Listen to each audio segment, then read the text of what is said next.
Natural जस्टिसचा मुद्दा संपला, parity ground बघायचा असेल, समान न्यायाचं तत्व घ्यायचं असेल तर यांच्या नंतर आलेले 2012ला आले हे तुमचे वस्ती शाळा शिक्षक, विशेष शिक्षक नाही, विशेष शिक्षक हायकोर्टात आहेत, कला शिक्षक आणि क्रीडा शिक्षक हे हायकोर्टामध्ये. त्यामुळं हे तुमचे जे मी शिक्षक म्हणतोय ते वस्ती शाळेचे शिक्षक आहेत आणि वस्ती शाळेच्या शिक्षकांच्या नियुक्त्या ह्या गावातल्या सरपंचांनी केल्या. त्याच्या मर्जीतला असलेला जो कोणी आहे त्याचं क्वालिफिकेशन बघितलं नाही किंवा रिक्रुटमेंट रूल्स फॉलो केले नाहीत आणि त्यांची नियुक्ती केली. त्यांची नियुक्ती झाल्यानंतर हे वस्ती शाळा शिक्षक हे ट्रेन करण्याच्या अधीन राहून तुम्ही त्याला कायम केले. पॅरिटी ग्राउंड आहे. एकीकडे वस्ती शाळेच्या शिक्षकाचं हे, आपण शाळेच्या शिक्षकांचं 3000 लोकांचं ते, मग राहिले हे. पॅरिटी ग्राउंड लावायचा असेल, त्या दोघांना जर न्याय मिळाला असेल तर तिसऱ्याला न्याय द्यावाच लागेल, मला बाहेर जाता येणार.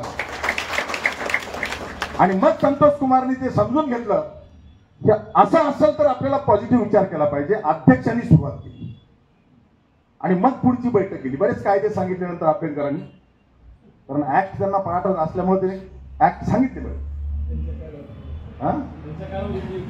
हो,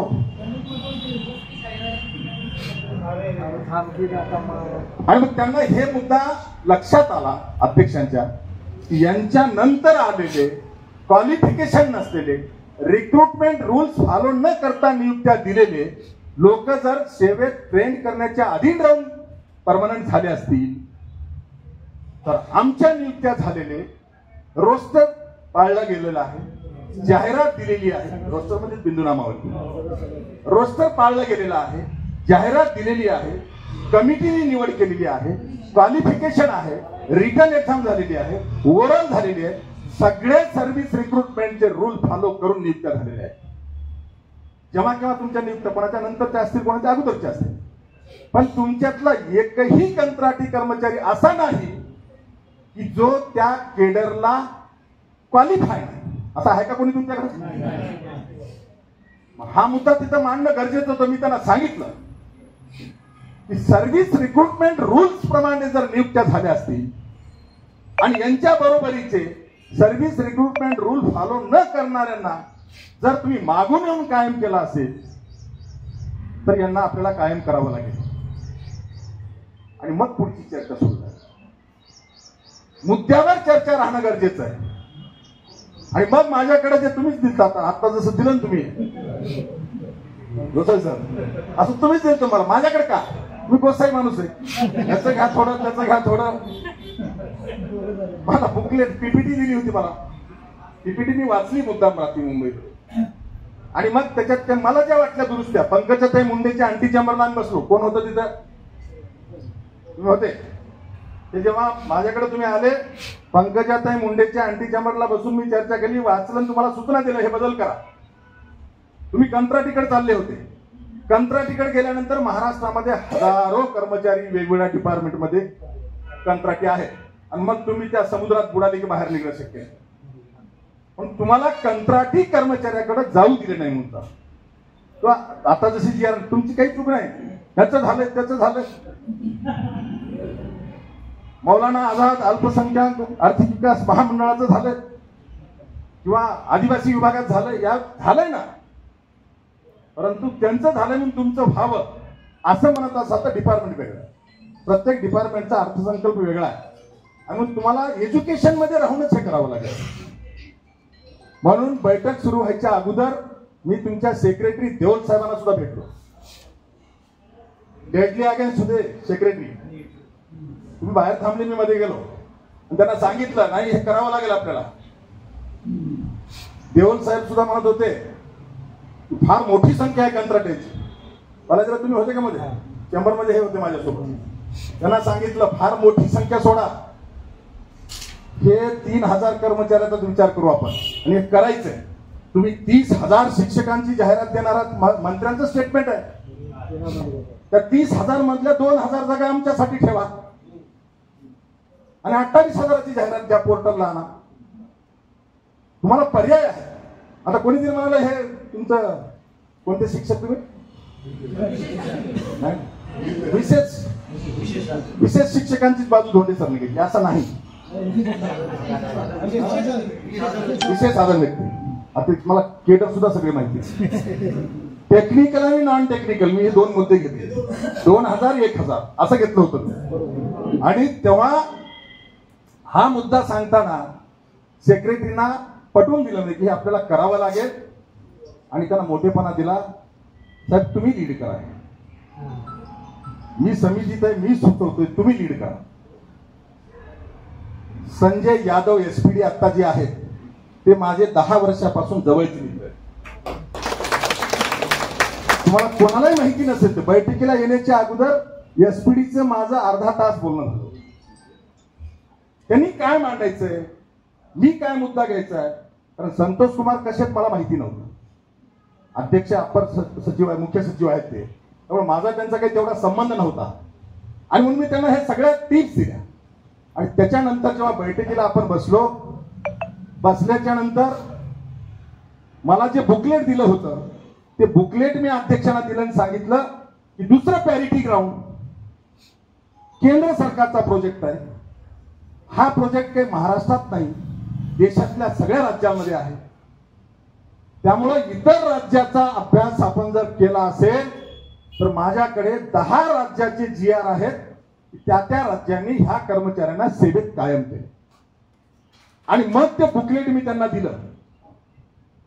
पण त्या मुद्द्यावर अभ्यंकरांनी मुद्दा आणला की असे प्रायव्हेट कोणी GR आणून दिले तर आपल्याला समितीत ग्राह्य धरता येणार नाहीत. त्यासाठी ज्या ज्या राज्यांनी केलंय त्या त्या राज्यामध्ये आपण अभ्यास दौरा करू. आता त्यांची हौस वेगळी आहे. अभ्यास दौरा करू आणि त्याने कसं सेवेत कायम केलं, आर्थिक भार कोणी उचलला, कसा उचलला याचा अभ्यास करून आपण सविस्तर अहवाल करू. त्याच्यानंतर मी त्यांना सांगितलं अभ्यास दौरा. आमदारांना म्हणलं साहेब वेळ नाही कारण अधिवेशन सुरुवात होणार आहे, त्यामुळे आमदारांना वेळ नाही आणि मी कुठल्या दौऱ्याला जात नाही. त्यामुळं ही जबाबदारी एसपीडीला द्या आणि डेडलाईन ठरवा. 10 जुलै. तुम्ही 32 राज्याचे मागवा का 10 राज्याचे मागवा, ऑनलाईन मागवा का तुमचे अधिकारी पाठवा. डेडलाईन ठरवा 10 जुलै. 10 जुलैपर्यंत हा डाटा तुम्ही जमा करा. कोणी कुठेही अभ्यास दौऱ्याला जायची गरज नाही. आम्हाला काही अभ्यास दौरा करून तिथं काही वेगळा अभ्यास करायची गरजच नाही.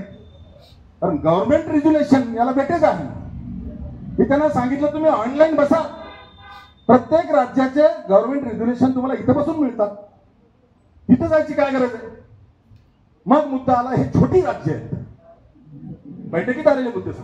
तोही मुद्दा अभ्यंकरांनीच मांडला की आपलं राज्य फार मोठं आहे आणि हे छोट्या राज्याचं आहे. छोट्या राज्याचं आहे म्हणल्यानंतर मी पंजाब आणि मध्य प्रदेशचा GR काढून दाखवतो. मध्य प्रदेश छोटं नाही किंवा पंजाब छोटं नाही, हरियाणा छोटं नाही, तेलंगणा छोटं आहे. आणि छोटं मोठं नाही तर पॅरिटी ग्राउंड सारखं असलं पाहिजे. आणि म्हणून मी त्यांना हा मुद्दा सांगितला की जे तुम्हाला डाटा जमा करायचा आहे, व्हेरीफाय करायचा आहे, मी दिलेलं खरं आहे की खोटं आहे बघायचं, बघितलं पाहिजे. बघा ऑनलाईन बघा, एका दिवसाचं काम आहे. आणखी कुठं कोणाला जावं वाटत असेल तर एसपीडीला जबाबदारी द्या. अध्यक्षांना सांगितलं मी समितीचा एकही सदस्य जाणार नाही, ही सगळी जबाबदारी एसपीडीला द्या आणि डेडलाईन द्या 10 जुलै. तेव्हा अध्यक्षांनी एसपीडीला जबाबदारी देऊन 10 जुलै डेडलाईन दिली. आता आपल्याला माहिती 10 जुलै डेडलाईन दिली की 10 पर्यंत होत नाही. आता तुमच्यातले काही लोक घाबरलेत, 32 राज्याची माहिती मागवली. तुम्हाला काय अडचण आहे, काय घाबरू नका. सातपुते सर घाबरू नका. कोण सांगितलं तुम्हाला. उद्याच्या सोमवार मंगळवार पर्यंत 80% राज्याची माहिती येते. 80%. मी तुमच्या बैठकीला यायच्या अगोदर सुद्धा संजय यादवला बोललो तुम्ही काय केलं हे 32 राज्याचं. त्यांनी सांगितलं सर आपण डाटा मागवतो, ऑनलाईन आहे, मंगळवारपर्यंत क्लिअर होईल. काय न करू द्या. न करू द्या ना. म्हणजे त्यांचं म्हणणं आहे की त्या बाकी राज्यात केलं नाही, बरोबर ना. 10 राज्यात केलंय, 10 राज्याचे जी आर आपणच दिलेत, बरोबर ना. मग 10 राज्यांनी केले तर 11व्यांनी का करू नये? 9 राज्य झाले, 10वं राज्य करताना असंच म्हणलं होतं का? पॅरिटी ग्राउंड कशाला म्हणतो आपण? समान न्यायाचं तत्व कशाला म्हणतो आपण? हे तुम्ही दुसऱ्याची तुलना करत बसायची काय गरज? 9 राज्यांनी केलं, 10वं राज्य करावे, 11वं का नाही? आणि मग त्या ग्राउंडवर 32 राज्याची माहिती मागवली म्हणून अफवा पेरू नका. मी पहिल्यांदा सांगितलं, मी 2 उदाहरणं तुम्हाला का दिले? तुमच्या डोक्यातली निगेटिव्हिटी निघावी. जर तुम्ही निगेटिव्हिटी घेऊन बाहेर निघालेत तर पॉझिटिव्ह रिझल्ट येऊ शकत नाही. जो कोणी लढायला जाताना हरलेल्या मानसिकतेमध्ये हातात तलवार घेऊन जातो तो हरल्याशिवाय राहतो. भले काही नसू द्या, पण मी जिंकणार आहे म्हणून पॉझिटिव्ह जा, यश नक्की तुमचं आहे. आणि माझी जबाबदारी मला माहिती आहे. मला काही म्हणजे तुम्ही मला माहिती देताय, आनंदाची बाब आहे. पण मला पण बऱ्यापैकी माहिती आता मिळालेली आहे. काही अधिकाऱ्यांकडून घेतो, काही तुमच्याकडून घेतो, जमा करतोय. आमची डेडलाईन ठरलेली आहे. ही त्याच बैठकीमध्ये ही जबाबदारी एसपीडीला द्या आणि माहिती मागवायची डेडलाईन 10 जुलै द्या हे सांगितलं होतं. आणि त्याला त्याच्यानंतर सांगितलं 18 जुलैपर्यंत अधिवेशन आहे. आठवडाभर अधिकारी थकलेले असतात, जाऊ द्या. पण 25 जुलैच्या दरम्यान आपली दुसरी बैठक आणि ती कन्क्लुडिंग बैठक झाली पाहिजे. आणि ही गोष्ट सुद्धा अध्यक्ष संतोष कुमार ने मान्य की इसमें ज्यादा कुछ टाइम लगाने की जरूरत नहीं, असा अध्यक्षच म्हणाले. त्यामुळे 25 जुलैला दुसरी बैठक, त्या बैठकीतलं काय करायचंय हे सुद्धा मी कालच्या 25 जूनच्या बैठकीतच सांगितलं. काय करणार? आम्ही 10 राज्याचे GR दिलेत, ते व्हेरीफाय करा. तुम्ही सरकार म्हणून त्यांना, त्या सरकारला माहिती मागवा. म्हणजे महाराष्ट्र गव्हर्नमेंट हिमाचल गव्हर्नमेंटला माहिती मागू शकते, महाराष्ट्र गव्हर्नमेंट मध्य प्रदेश गव्हर्नमेंटला माहिती मागू शकते. ऑनलाईन मागवा, ईमेलवर मागवा. आणि ही जबाबदारी समितीतल्या कोणालाच देऊ नका, एसपीडीला द्या. तेव्हा ती अध्यक्षांनी ती जबाबदारी एसपीडीला दिली. आणि त्या बैठकीत मी दुसरी बैठक 25 जुलैच्या दरम्यान ठेवा आणि त्या बैठकीमध्ये हा डाटा समोर ठेवून आपल्या समितीच्या शिफारसी लिहायला बसा, असंही मी सांगितलं. आता दुसरी बैठक, तिसरी बैठक होऊ शकते, काही लोकांना बैठका व्हाव्यात. बघा, बैठका व्हाव्यात ठीक आहे, पण तसं काही तुमच्याकडे असलं पाहिजे बैठक घ्या. आता पॅरिटी ग्राउंड नॅचरल जस्टिसच्या बाहेर मला जायचं नाही. आणि पॅरिटी ग्राउंडच्या ह्याच्यामध्ये आपण तुमच्या सोबतचे 2 वर्ग समायोजित झालेले आहेत, एकच वर्ग शिल्लक राहिलेला आहे. आणि त्यांना समायोजित करण्यासाठी 10 राज्याचा डाटा आपल्याकडे आहे. त्या ग्राउंडवरती 11व्या राज्यांनी पुढचं पाऊल टाकावं. आणि जेव्हा तुम्हाला समायोजित करायचंय तेव्हा तोही मुद्दा निघाला की पदनिर्मिती करावी लागेल. बांधव, तुमच्यामध्ये कोणी म्हणत असेल पदनिर्मिती करावी लागेल, चुकीचं आहे. पदनिर्मितीची प्रक्रिया फार मोठी आहे. आणि मी इथं तुमचा सदस्य, मी तुमचा वकील म्हणून काम करताना तुमचा घात मी होऊ देणार नाही. कुठल्याच परिस्थितीत मी असं करणार नाही. जर आपण पदनिर्मितीकडे गेलो मग फाईल एसपीडी पासून एज्युकेशन डिपार्टमेंट, एज्युकेशन पासून फायनान्स, फायनान्स पासून law and judiciary, law and judiciary पासून जीएडी, जीएडी पासून पुन्हा एज्युकेशन, एज्युकेशन पासून कॅबिनेट, कॅबिनेटच्या नंतर हाय पॉवर कमिटी. एवढी प्रक्रिया करायला 3000 मधले एकही राहत नाही, सगळे रिटायर होतात.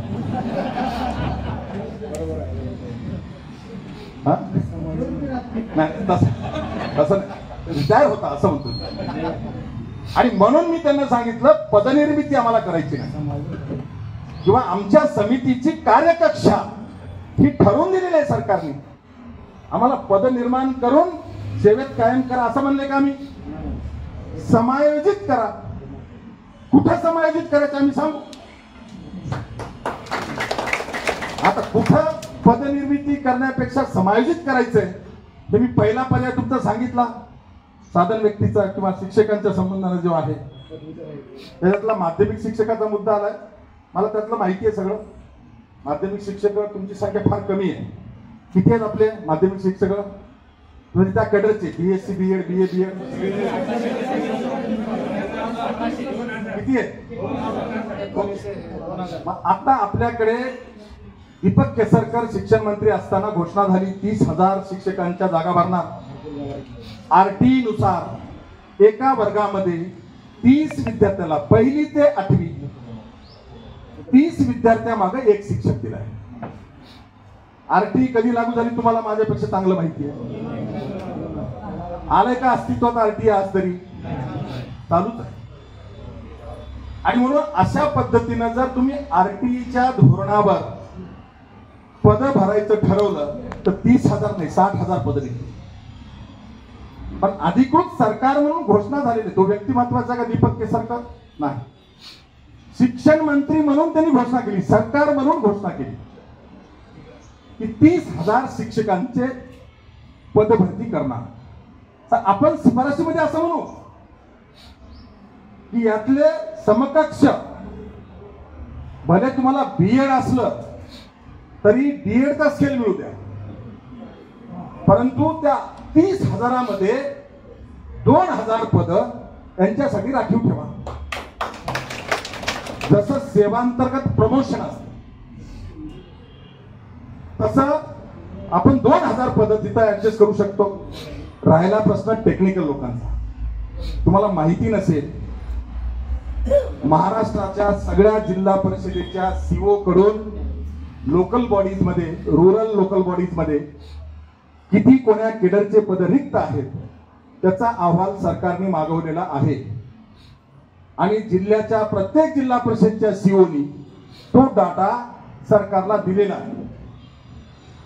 आणि तो डाटा शिक्षण विभागाशी संबंधित SPD कडे आहे. तुम्हाला माहिती नसेल म्हणून सांगतो, हा डाटा SPD कडे आहे. टेक्निकल मध्ये मग कोणी इंजिनियर असेल, कोणी डाटा ऑपरेटर असेल किंवा आणखी कोणी कुठलंही पद असेल, प्रत्येक जिल्हा परिषदेमध्ये अशा प्रकारची टेक्निकल पद रिक्त असल्याचा डाटा महाराष्ट्र सरकारकडे उपलब्ध आहे. समितीची शिफारस करताना आम्ही अशी शिफारस करू की ज्या ठिकाणी पद रिक्त आहे त्या ठिकाणी समकक्ष पदावर यांना टेक्निकल पोस्टवर समायोजित करा. समजा कोणी लोहा त्या ठिकाणी, का टेक्निकल लोक मला वाटतं तालुक्याला आहेत का? समजा लोहात या ठिकाणी कोणी जर काम करत असेल टेक्निकल कर्मचारी, तर आपली दुसरी शिफारस असेल की 4 टप्प्यामध्ये समायोजन करा. पहिला टप्पा तालुका ब्लॉक, दुसरा टप्पा जिल्हा, तिसरा टप्पा महसूल विभाग आणि चौथा टप्पा राज्य.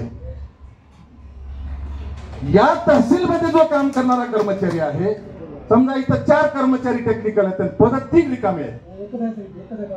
अरे असू द्या, मी उदाहरण द्या, लगेच आकडे काढले. मी उदाहरण द्यालो तुम्हाला. समजा लोह्याला टेक्निकलचे 5 लोक काम करतायत आणि 4 पद रिक्त आहेत, तर पहिले 4 तिथं तालुक्यावर समायोजित करा. एक शिल्लक राहिला तो जिल्ह्यावर जिथं पद रिक्त असेल तिथं करा. तिथं नसेल तर महसूल विभागात जिथं पद असेल तिथं करा. नसेल तर राज्यात कुठे पाठवा, चंद्रपूरला पाठवा, गडचिरोलीला पाठवा. हे आम्ही 4 टप्पे, मी माझे पॉइंट्स काढून ठेवले, समितीने काय शिफारसी करायची. आणि तुम्हाला विश्वासाने सांगतो, मी जे इथं बोलालो तर सगळ्या शिफारसी मी आणील समितीवर. जर समजा या टप्प्याने तुम्हाला समायोजन जर त्या ठिकाणी शिफारस झाली, ती जर कॅबिनेटला फाईल गेली, तुमची कॅबिनेटला फाईल जर मंजूर होईल समायोजन करण्याची, त्याच्यानंतर तुमचं टेक्निकल लोकांचं समायोजन सुद्धा सहजपणे तुम्हाला करता येईल. सहजपणे. आपले हजारोच लोक आहेत. महाराष्ट्र गव्हर्नमेंटकडे फार मोठा आकडा आहे टेक्निकलच्या वॅकन्सीचा. त्यामुळं टेक्निकल लोकांनी सुद्धा यांचंच चाललंय, आमचं काय, इथंच वाट लागली तुमची. हीच संघटना, तोच अध्यक्ष, त्यांनीच जमा केलं आणि ह्यांनीच केलं. आता याच्यावरती पांघरून घाला, पडदा टाका, ही निगेटिव्ह चर्चा बंद करा. केडर कुठलंही असो, दोनच आम्ही कॅटेगरी करतो आहोत, दोनच. एक नाही, दोनच कॅटेगरी. एक कॉन्ट्रॅक्ट बेसिस, दुसरा आउटसोर्सिंग. आता इथं आउटसोर्सिंगचं मला माहिती कोणीच नाही. मी ज्याचं नेतृत्व करायला तो आउटसोर्सिंगचा नाही. आता आउटसोर्सिंगचे बरेच लोक आलेले आहेत. नंतर महाराष्ट्र गव्हर्नमेंटनी त्या डिपार्टमेंटचे टेंडर काढले आणि त्या संस्थांना त्यांनी कॉन्ट्रॅक्ट, म्हणजे कामगार कायद्यानुसार रजिस्टर्ड जी कोणी एजन्सी आहे त्यांनी नियुक्त्या केल्या. त्यामुळं आउटसोर्सिंग मार्फत सरकारला समजा शिक्षण विभागामध्ये 500 पदं भरायचे तर त्यांनी रिक्वायरमेंट द्यायची त्या एजन्सीला, आणि एजन्सी आउटसोर्सिंग म्हणून जबाबदारी, लायबिलिटी गव्हर्नमेंटवर नाही. लायबिलिटी कोणावर आहे? त्या संस्थेवर आहे. त्यामुळं असे आउटसोर्सिंगचे जे कर्मचारी आहेत त्यांची जबाबदारी आमच्यावर नाही. कोणाला वाईट वाटल, काय वाटायचे ती वाटा. आम्ही कोणाची जबाबदारी घेतली? समग्र शिक्षा कंत्राटी कर्मचारी. मग कर्मचारी हा शब्द आहे तो टेक्निकल आहे का नॉन टेक्निकल आम्ही आणलं नाही.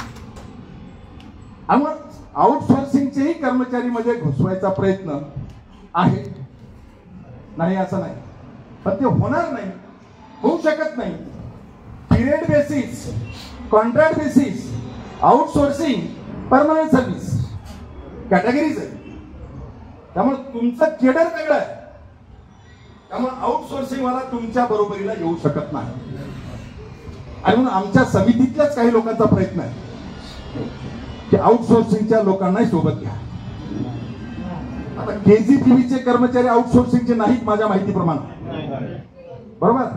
हॉस्टेलचे कर्मचारी सुद्धा जे आहेत महाराष्ट्रात, असे काही हॉस्टेल मला कोणी लोक भेटले होते, ते सुद्धा आउटसोर्सिंगचे नाही, कॉन्ट्रॅक्ट बेसिसचे. त्यामुळं हॉस्टेलचे कर्मचारी, केजीबीचे कर्मचारी, टेक्निकल कर्मचारी हा भेदभाव करू नका.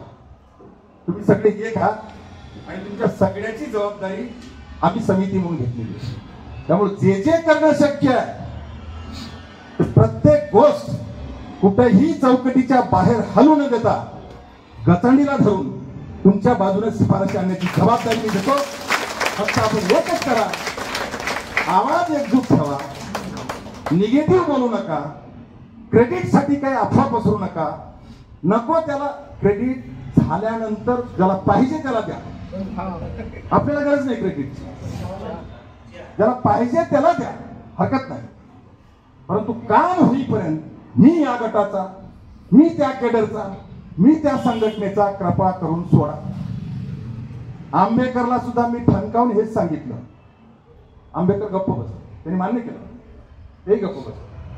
त्यामुळं आता खाली सुद्धा ग्राउंडवर काम करताना सुद्धा तुमच्यामध्ये केडरचा भेद, संघटनेचा भेद किंवा असे कुठले मतभेद, तो ह्याच्या जवळचा, तो त्याच्या जवळचा, ह्याच्या गटाचा, काम होईपर्यंत बाजूला काढा आणि नंतर डोके फोडून घ्या, मी दुसरी काम करतो. एवढी जबाबदारी तुम्ही घ्या. मी तुम्हाला नक्की न्याय देण्यासाठी माझा पूर्ण कस लावल्याशिवाय राहणार नाही, एवढा शब्द देतो आणि थांबतो.